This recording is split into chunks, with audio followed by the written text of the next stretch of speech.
Most people dream of one day meeting someone they will walk down the aisle with. If you've ever been to or thought about having a wedding, then you know some of the traditions that you may have to follow or may have to complete based on your religion. In my research, I try to learn the difference between the bride and the groom in a Jewish wedding. Again, every wedding has traditions that a bride and groom have to follow, and it's especially true in a Jewish wedding. Today I will be talking about the differences between the bride and the groom before the ceremony and the clothes they wear and during the ceremony itself.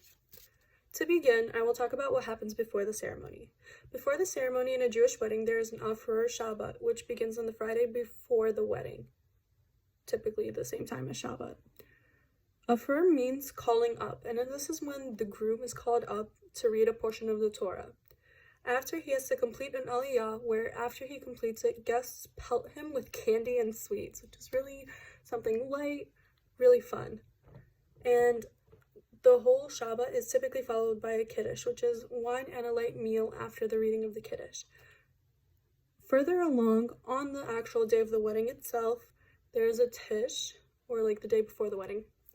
There's a Tish where the groom has to lecture on a portion of the Torah, and guests, which consist of his family members and his friends, have to kind of mess with him and try to distract him as much as possible from completing it, and it's supposed to relax the groom before the wedding.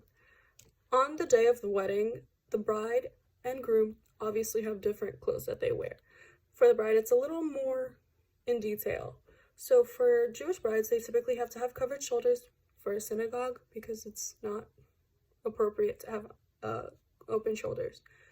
She has to wear a veil because of the book of Genesis, where Rebecca and Isaac. The story goes that Rebecca covered her face when Isaac came, and so forth, so on. But again, it's different for every type of Jewish woman. For example, Orthodox Jewish bride has to wear a 3/4 sleeve or longer. She has to have an ankle-length dress, a high-cut neckline, and she has to have her back covered.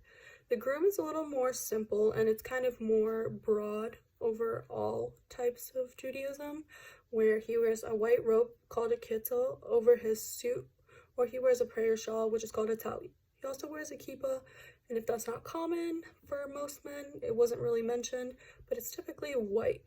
White is symbolic of a spiritual renewal, and it's also known as a personal Yom Kippur. Additionally, if anyone were to have any concerns, there was a mention of asking your rabbi, who can definitely help you out with what's appropriate and what's not. Further into the ceremony, obviously, the bride is taken down the aisle by both of her parents, which isn't typically super traditional. And when she gets to the huppah, which is a covered,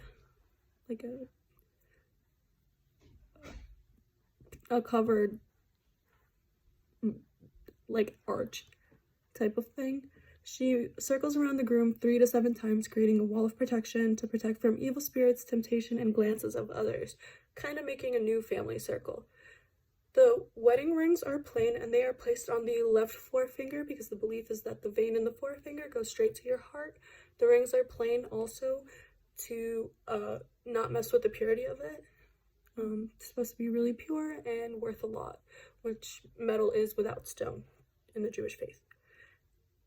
As the ring is placed on the bride's finger, the groom is expected to recite the Harayat, which a rough translation would be, "By this ring you are consecrated to me as my wife in accordance with the traditions of Moses and Israel." Very sweet. If the groom doesn't remember, the rabbi definitely will. At the end of the ceremony, the groom steps on a glass that's covered typically in like a napkin or something soft so he doesn't hurt himself with his right foot. Kind of the end, and that's when they go into the meal. So, as you've heard today, I talked about the difference between the bride and the groom before the ceremony in the clothes that they wear and during the ceremony itself, and I hope it showed that every wedding has traditions that a bride and groom have to follow. Obviously, it's especially true in a Jewish wedding. So hopefully when you try to figure out how your big day will be, don't forget to consider all of the traditions that you may have to follow yourself.